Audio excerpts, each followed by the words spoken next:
Thank you so much for coming. I hope நீங்கள் enjoy பண்ணியிருப்பீங்கன்னு நினைக்கிறேன். ஆக்சுவலாக it's mean a labour of love. 15 வருஷமாக இந்த கதையை யோசிச்சு finally it's come out. I am exhausted. So அதனால் என்னோட எனர்ஜி லெவல் கொஞ்சம் கம்மியாக இருக்கும். But I hope you all enjoyed. Thank you. இல்லை ஆக்சுவலி நீங்கள் தான் சொல்ல உங்களுக்கு எப்படி. ஆமாம் ஆமாம் அப்படியா? அது ஆமாம். இப்போ நான் I'm ready for the question and answer. அது பெட்டராக இருக்குங்க. நான் ஒன்றும் சொல்கிறதுக்கு வரல. வேணான்ட்டேன். அதான் உண்மை. அதான் அன்றைக்கே சொன்னேன் வேணான்னு சொன்னேன். ஏன்னா அது வந்து ஒரு வாழ்க்கையில் நான் அனுபவிக்காத சில விஷயங்கள்லாம் இந்த படத்தில் அந்த கதாபாத்திரத்தில் இருந்துச்சு. ஸோ அதை எப்படின்னா இவ்வளோ பெரிய லூசராக இருக்கான், ஜெயிக்கிறதுக்கு எந்த விதமான வாய்ப்பும் கொடுக்கலையே, பெரிய அளவில் வந்து சாதிக்கிற மாதிரி எதுவுமே இல்லையே, ஒரு ஹீரோயிசமே இல்லையே அப்படின்னு நினச்சிட்டு இருக்கும்போது அது எப்படி வித்தியாசமாக பார்க்கணுன்னு ஒரு விஷயம் வந்து எனக்கு சசி சொல்லி கொடுத்தாரு. ஸோ அதனால் ஐ வாஸ் வெரி அவர் சொல்லிக் கொடுத்த விதத்தில் வந்து நான் கொஞ்சம் ஸ்கிரிப்டை கதாபாத்திரங்களை வித்தியாசமாக பார்க்க ஆரம்பித்தேன். அதனால தான் போக போக ஒரு கிட்டத்தட்ட ஒரு ஊசி மாதிரி ஏறி இந்த மாதிரி ஒரு கேரக்டராக பண்ண முடிஞ்சது.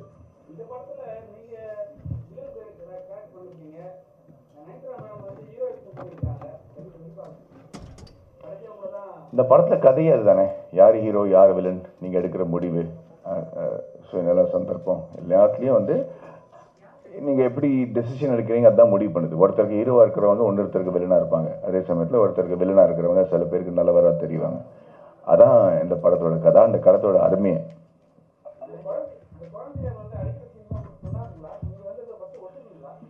முதல்ல இந்த கதையை ஒத்துக்கலன்னு சொன்னேன்ல, அதுக்கப்புறம் அந்த கதாபாத்திரம் மாறும்போது அவங்க வந்து எப்படி நான் வந்து ஒரு பொம்பளை அறிஞ்சே பல வருஷம் ஆச்சு படத்துலையே, எவ்வளோ கதைக்கு வந்து பொருத்தமாக இருந்தாலும். பட் அது வந்து எப்படி பண்ணணும்னு கன்வின்ஸ் பண்ணதுனால தான் என்னால் அதை பண்ண முடிஞ்சது. ஏன்னா அதில் வந்து ஐ திங்க் அது நியாயமாக சூட் ஆச்சு இந்த கதைக்கு.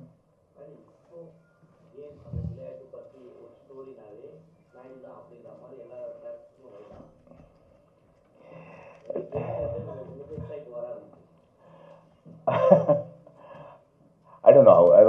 நான் ஏற்கனவே ஒரு 14 வருஷத்தை 4 படம் தான் சார் பண்ணியிருக்கேன். அதனால் அது எதை வச்சு முடிவு பண்ணுறாங்கன்னு எனக்கு தெரில. But I'm happy.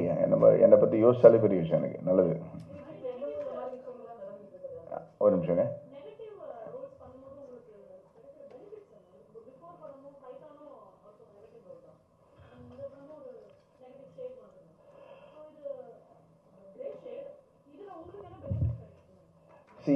பொதுவாக ஒரு வில்லனாக நடிக்கிறதுக்கும் கிரே ஷேட்ஸ் இருக்கிறதுக்கும் ரொம்ப வித்தியாசங்க.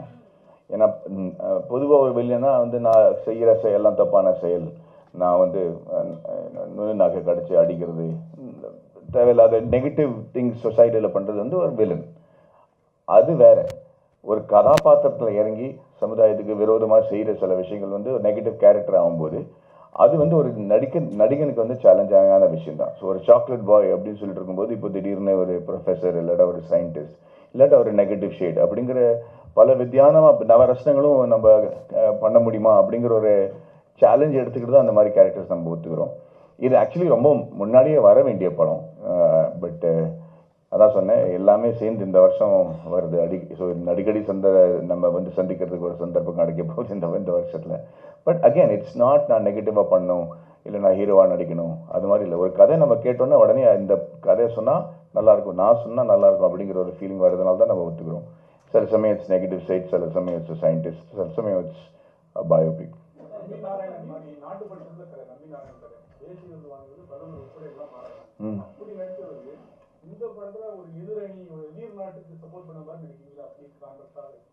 எந்த படத்தில்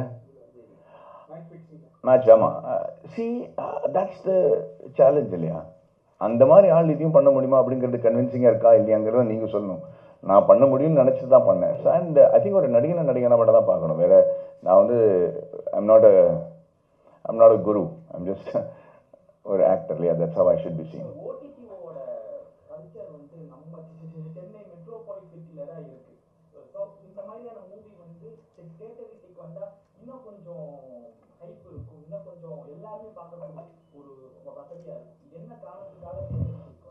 இந்த மாதிரி ஒரு கதையை வந்து இது வரைக்கும் பொதுவாக வந்த சினிமாவில் இருக்கிற கமர்ஷியல் ஃபில்மோட ஃபார்முலாவில் வரல. ஸோ அப்படி இருக்கும்போது இந்த மாதிரி கதைகள் எப்படி ரெசீவ் பண்ணப்படுறது, எப்படி அதை வந்து மக்கள் ஏற்றுக்கிறாங்கன்னு தெரிஞ்சால் அதை வந்து தைரியமாக இன்னொரு ப்ரொடியூசர் அடுத்த வாட்டி இதை தியேட்டரில் கொண்டு வர முடியும். ஏன்னா இதெல்லாம் ஆல் எக்ஸ்பெரிமெண்டல் தான் இருக்குது. ஏன்னா நம்ம சசி ஒரு இன்டர்வியூவில் சொன்ன மாதிரி 15-16 லட்சம் பேர் தான் முழு தமிழ்நாட்டிலே தியேட்டரில் வந்து படம் பார்க்குறாங்க. அப்படின்னா அந்த 7 கோடி மக்களில் வந்து 6,85,00,000 பேருக்கு வந்து நம்ம படம் பண்ணலையா அப்படிங்கிற கேள்வி இருக்கும்போது நம்ம சில விஷயங்கள் புரட்டி போட்டு வித்தியாசமாக பண்ண வேண்டியிருக்கு. அதில் இருக்கிற ரிஸ்க் வந்து நம்ம முதல்ல ஓடிடியில் வந்தால் இட் கெட்ஸ். அண்ட் நெட்ஃப்ளிக்ஸில் வந்து கிட்டத்தட்ட how many million 60 crores மக்கள் பார்க்குறாங்க. அதனால் இப்போ ஹிந்திலேயே நிறைய ரிவ்யூஸ் வந்துருச்சு. இப்போ பயங்கரமாக ஹிந்தியில் ரிவ்யூ வந்திருக்கு. படம் ரிலீஸ் ஆகி அரை மணி நேரத்துலேயே வந்து கிட்டத்தட்ட 30 ரிவ்யூஸ் வந்துருச்சு ஹிந்தியில் கூட. ஸோ அப்படி இருக்கும்போது அது ஒரு வித்தியாசமான எக்ஸைட்மெண்ட். அதான்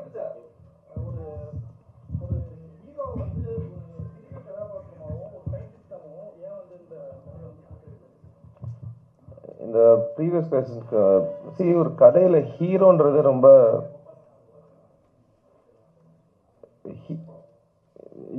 the word you should use is protagonist. Hero கிடையாது. ஐ மீன் இதில் அர்ஜுன் ஹீரோ. பட் இந்த கதையோட ப்ரொட்டாகனிஸ்ட் யாருன்னா சரான்ற கேரக்டர் தான். அவர் தான் சூத்திரதாரர்.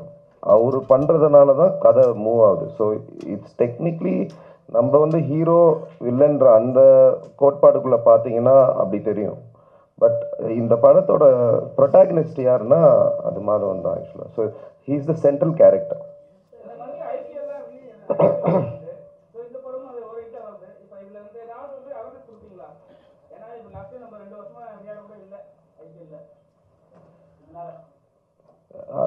அது காம்ப்ளெக்ஸ் கொஸ்டின். இதனால இது எஃபெக்ட் ஆகுமா அதனால இது எஃபெக்ட் ஆகுமான்னு தெரியாது. ஆனால் பட் ஜென்ரலாக கிரிக்கெட் எனக்கு கிரிக்கெட் வரையும் அந்த கிரிக்கெட் கான்வர்சேஷன் இருக்குது. ஒரு T20 டைமில் டெஸ்ட் வர்றது வந்து டெஸ்ட்டுக்கு ஏன்னா அந்த ரெலவென்ஸ் வருது. இது வந்து ஒரு T20 படம் மாதிரி இல்லை, இது நிஜமாகவே டெஸ்ட் படம் மாதிரி இருக்குது. ஸ்லோவாக அது ருசிச்சு அந்த ஏற்றத்தாழ் அதெல்லாம் இருக்கும் அந்த படத்தில் ஆக்சுவலாக. ஸோ அந்த கம்பேரிசனில் இந்த படம் ஒரு குவாலிட்டேட்டிவாக நீங்கள் வந்து எந்த கிரிக்கெட்டரை கேட்டிங்கனாலும் எந்த ஃபார்மேட் பிடிக்கும்னு சொன்னாங்கன்னா அவங்க வந்து எனக்கு டெஸ்ட் கிரிக்கெட் தான் பிடிக்குன்றாங்க ஆக்சுவலாக.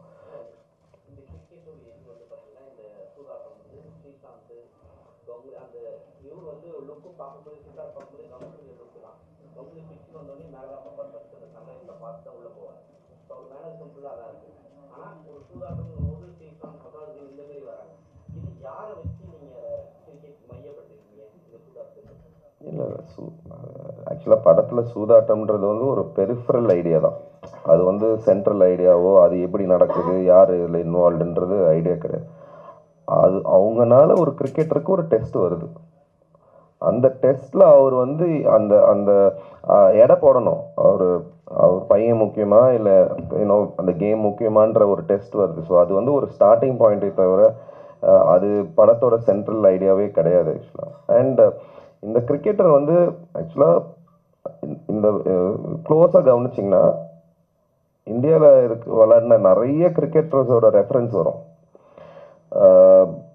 அவரோட குரு சச்சின் தெண்டுல்கரோட குரு சொல்லியிருப்பாரு, விளையாடின எந்த மேட்சும் பார்க்கவே மாட்டான்னு, ஒன்று தப்பான ஆல் த பேட் திங்ஸ் மட்டும் நோட் பண்ணியிருப்பாங்க. அந்த ரெஃபரன்ஸ் வந்து சச்சின் கிட்டேருந்து வந்தது. விவிஎஸ் லக்ஷன் வந்து அவர் ஹைதராபாத்தில் விளையாடுறதுக்கு முன்னாடி ப்ரீவியஸ் நைட் சொன்னாங்க நீங்கள் டெஸ்ட் கிரிக்கெட்டில் ரிட்டையர் ஆகிடணும்னு. ஸோ அந்த மாதிரி படத்தில் எல்லா கிரிக்கெட்டர்ஸ்க்கு நடந்த சில விஷயங்கள் வந்து ஒரு இன்ஸ்பிரேஷனாக வந்து ஒரு கிரிக்கெட்டரை ரெப்ரசென்ட் பண்ணமே தவிர ஒருத்தர்ன்றது கிடையாது. மற்றதெல்லாம் முக்கியம் இல்லையா? Okay okay.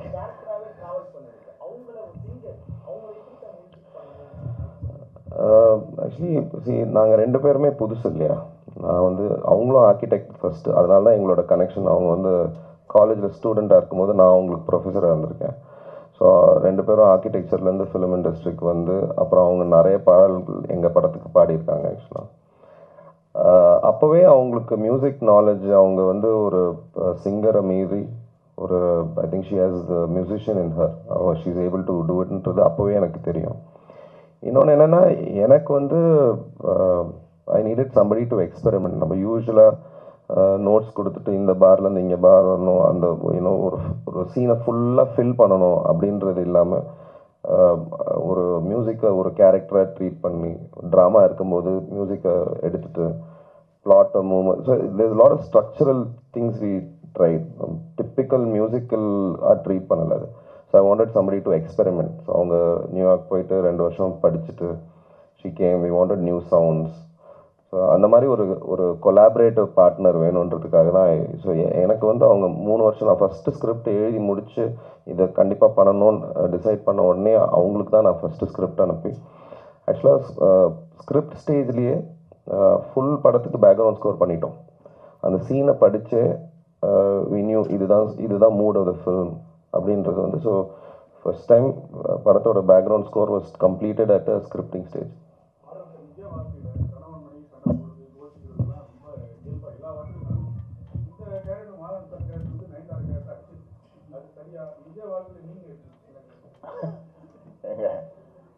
என் உயிருக்கே ஆபத்தாயிரும் இப்போ நான் என் வீட்டிலலாம் கையை யாருமே தூக்கி அடிச்சது கிடையாது. அது நம்ம கலாச்சாரம் கிடையாது. இந்த இந்த இந்த படத்தில் வந்து அவன் அடிக்கும்போதே தன்னோட மனசாட்சியை தன்னோட தூர போக வச்சுட்டான் அப்படிங்கிறத நம்ம ரொம்ப அழகாக காட்டியிருப்பார். இன்னும் காளி வெங்கட்டோட கதாபாத்திரம் என்னோட மனசாட்சியாக தான் இருக்க போகுது. ஸோ அதை வந்து தூரம் போக போக நான் ஒரு மிருகமாக மாறுறேங்கிறது தான். அதனால் அவன் வந்து ஒரு நெகட்டிவ் கேரக்டராக மாறும்போது அதுக்கப்புறம் நல்லது என்ன கெட்டது என்ன கலாச்சாரம் என்ன அப்படிங்கிறத நம்ம பார்க்கறது இல்லை. அதனால தான் அந்த மாதிரி நீட் எடுத்துருக்கோம். நம்ம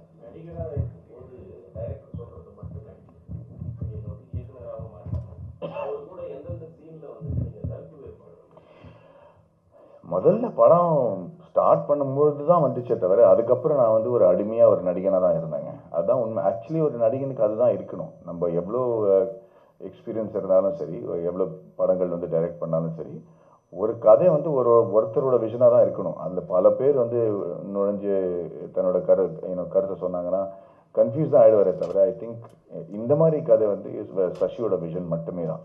ஸோ அதில் வந்து எந்த விதமான டிஸ்பென்ஸோ ஆர்குமெண்ட்டோ வந்தது கிடையாது. அது இவர் என்ன நினைக்கிறாரு அதை நான் எப்படி பண்ணும் அப்படிங்கிறதா சேலஞ்ச் எனக்கு இருந்துச்சு.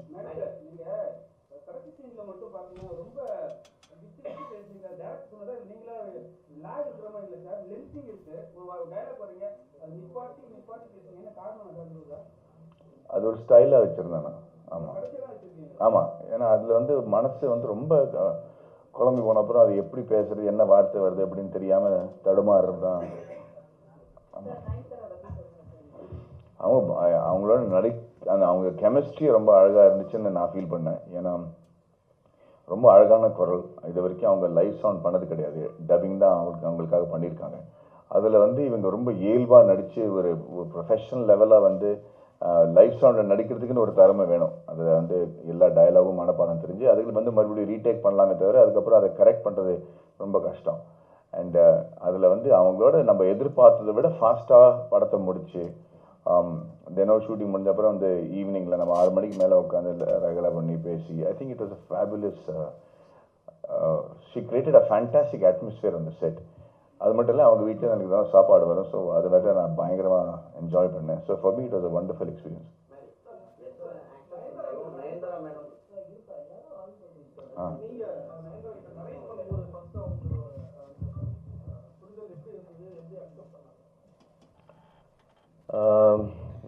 சம்டைம்ஸ் வந்து ஒரு character has to meet the actor.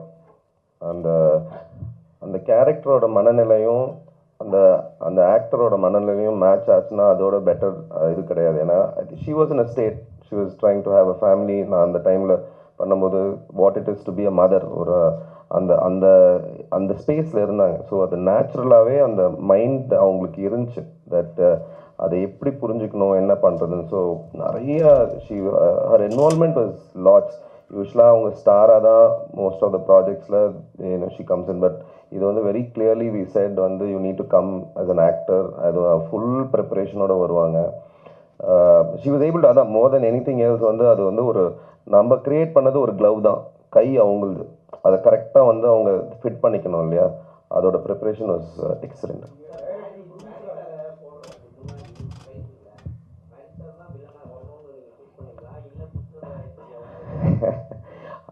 அந்த படமும் நம்ம தானே பண்ணோம். ஃபஸ்ட்டு நான் அது வில்லன், அந்த என்னால் அந்த வில்லன்ற வார்த்தைக்கு மீறி போக முடியல. அது வில்லன் கிடையாதுன்னு நினைக்கிறேன்.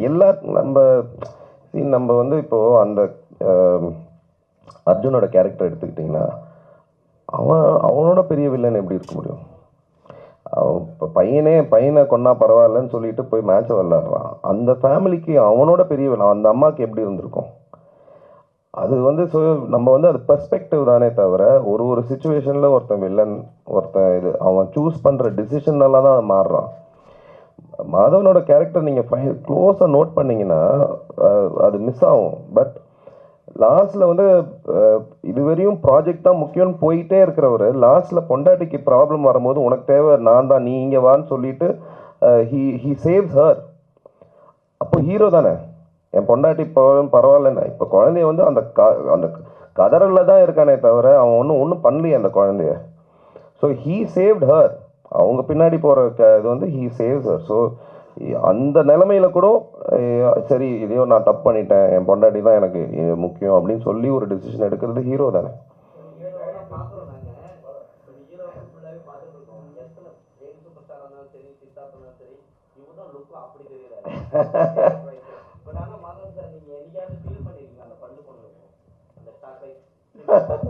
பல்லு போச்சா? இல்லைங்க, நல்லா இருக்கு. ஏதோ கிசு கிசுன்னு நினைக்கிறேன். அது நம்பாதீங்க.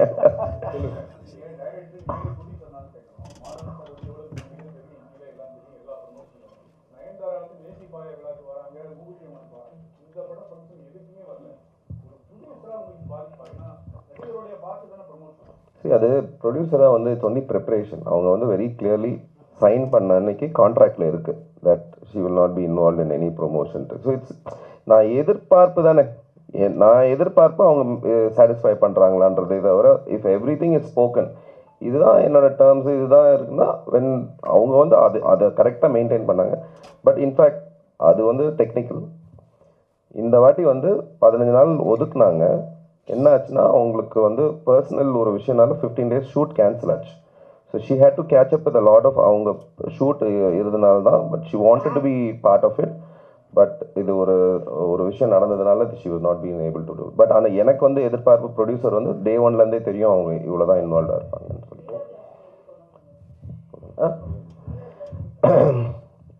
படத்தில் அந்த ஒரு சீன் பார்த்துருப்பீங்க. அந்த சீன் எழுதும் போதே வந்து அது எப்படி எழுதியிருந்தேன்னா ஒரு கேரக்டர் வந்து அவங்களுக்கே ஒரு பட்டாசு மாதிரி அவங்களே திரி வச்சுக்கணும். அவங்களே ஒரு ஸ்டேஜாக அந்த கேரக்டர் பில்ட் பண்ணி ஃபைனலாக வெடிக்கணும். அந்த கைண்ட் ஆஃப் கேலிபர் எங்கே அந்த எழுதும் போதே அந்த சீன் எழுதும்போது ஐ செட் அது சிங்கிள் டேக். ஆக்சுவலாக அவங்க அந்த 4 நிமிஷம் அவங்க வந்து ஸ்டார்டிங்லேருந்து கட் பண்ணியிருப்போமே தவிர பட் அவங்க சிங்கிள் டேக்கில் அவன் அடிக்கிற வரையும் அது சிங்கிள் டேக். அது ஆக்சுவலாக கீழே உழற வரையும் சிங்கிள் டேக். ஸோ அந்த லெவல் கேலிபர் ஒருத்தங்களுக்கு வேணும். அந்த ஒரு சீனில் வந்தால் கூட இந்த நீட் டு சே அப்படியே தூக்கி சாப்பிட்ணும் அந்த சீனை. ஸோ அந்த லெவல் யார் இருக்கான்னு பார்க்கும்போது எனக்கு ஃபஸ்ட்டு தோணுனது மீரா தான். இந்த 4 கேரக்டருமே நான் ஃபஸ்ட்டு எழுதும்போது இவங்க தான் எனக்கு வேணும்னு சொன்ன 4 கேரக்டரும் வந்தாங்க. அது காரணம் ஸ்கிரிப்ட் தான். ஓகே, தேங்க்யூ ஸோ மச்ங்க. I hope you enjoy it. Thank you. The villain in him dies, but he remains.